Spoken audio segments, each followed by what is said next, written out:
everyone, welcome back to my channel. So today's video is going to be a hit it or quit it and demo. If you guys are familiar with my channel, my reviews are now called hit it or quit it. It's going to be about the new e.l.f. acne fighting foundation. It's not that new, but it's new to me. I've been testing it out on and off for 2 weeks, so if you guys want to know my thoughts about it, go ahead and keep watching this video.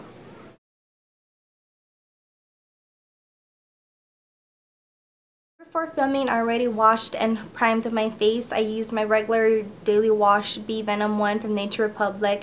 The primer though that I'm using is a little bit different today. I am using the Givenchy Mr. Matte. It's a primer that I've been using with this foundation that I found that works best.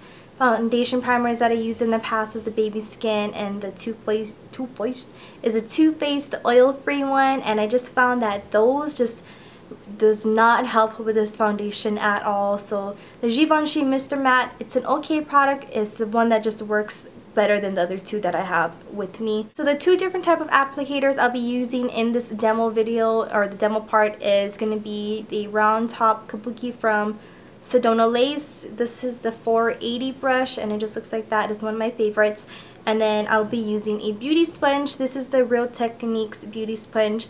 I've been really enjoying this one lately, way more than the beauty blender. I don't know, I like this one better than the beauty blender for some reason. It's a little bit more stiff and it has a flat side and then a pointy side. I was gonna do a comparison video of the beauty blender and this one. If you guys want to see that, let me know in the comments down below. That's how it looks like on my hand. It looks a little bit too light for me. I think it is the color of it is a little off. It's a little bit more grayish. I don't know why, but they don't have a lot of shades to choose from. I don't remember off the bat how many shades they have, but I'll have it right here in the screen of how many total shades they have. But this is how it looks like. It's fairly like a whippy thick texture or consistency of it, and I'm gonna go ahead and just, as you can see, it's a little thick like that. I'm going to go ahead and dot it on one side of my face so you guys can see the coverage. Using a brush, I do like to spray it with some makeup setting spray. I just figure it helps to blend the product out a little bit better.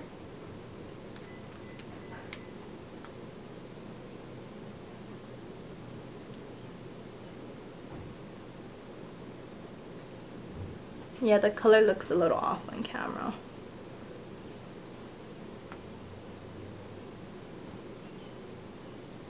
So this is how the foundation looks like buffed on with a brush. This side doesn't have any product. This side has the foundation. You can tell that the light, there is some, it's not a flat matte finish. So I'll go ahead and dab a little bit more on the other side, or the rest actually on this side.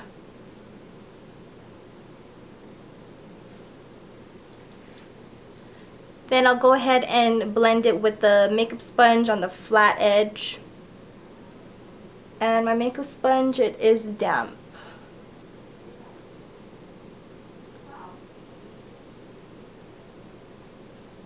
not sure if you guys can tell, but this side you do have a little bit more coverage.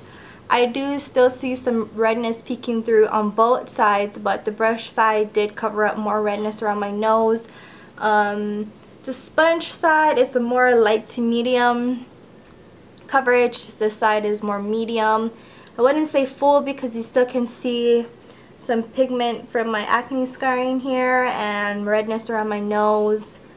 And sorry, I don't really care for the sponge today, so I'm gonna go ahead and just blend everything out with that brush.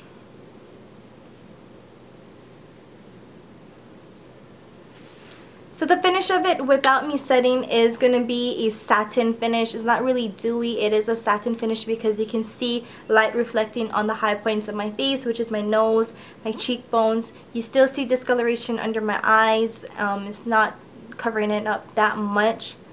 So I'll go ahead and finish the rest of my face and I'll be right back. So it's been about 5 minutes since I went ahead and showed you guys the application part of the video and the foundation.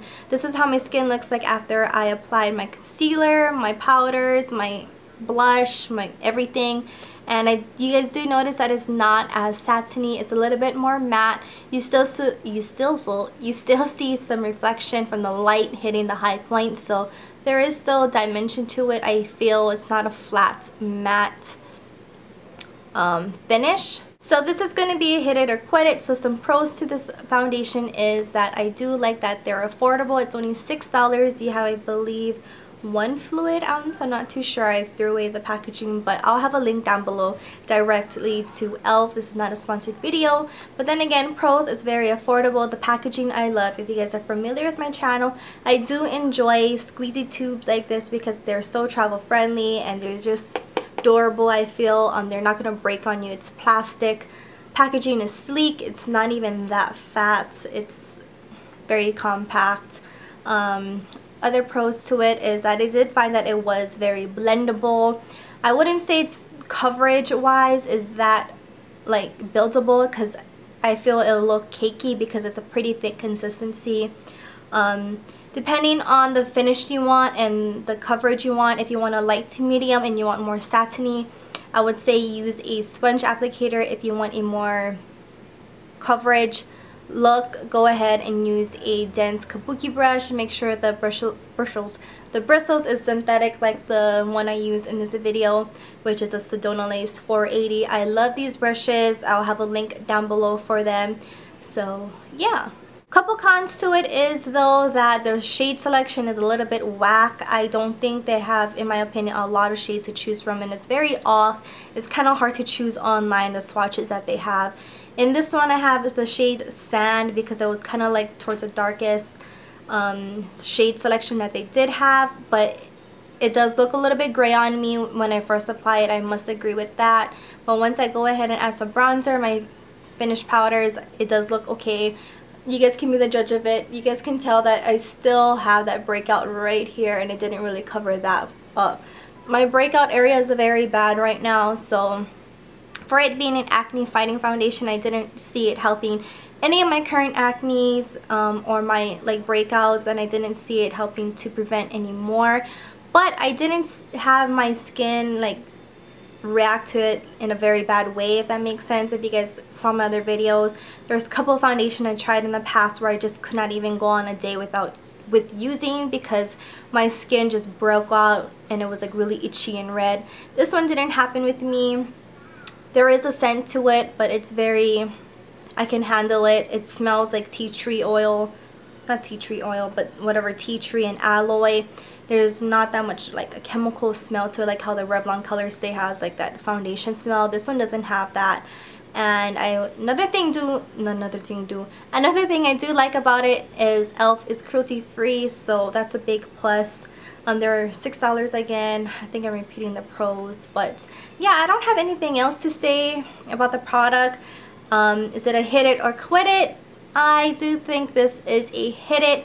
It may not last as long on my skin just because of the humidity that we've been having lately here in Hawaii is like terrible. I'm like seriously sweating right now, and I'm only sitting down in front of the camera with my one ring light and I'm like sweating so bad. But I do think the lasting power I can get is maybe 5 hours max without it like just disappearing on my face. I think that's pretty average for my skin type, which is oily, acne prone, sensitive skin.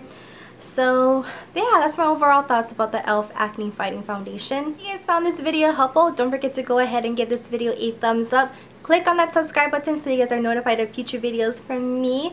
And if you guys have any questions about the product I use or anything about the foundation or your requests, leave them in my comments down below, and I'll see you guys in my next one.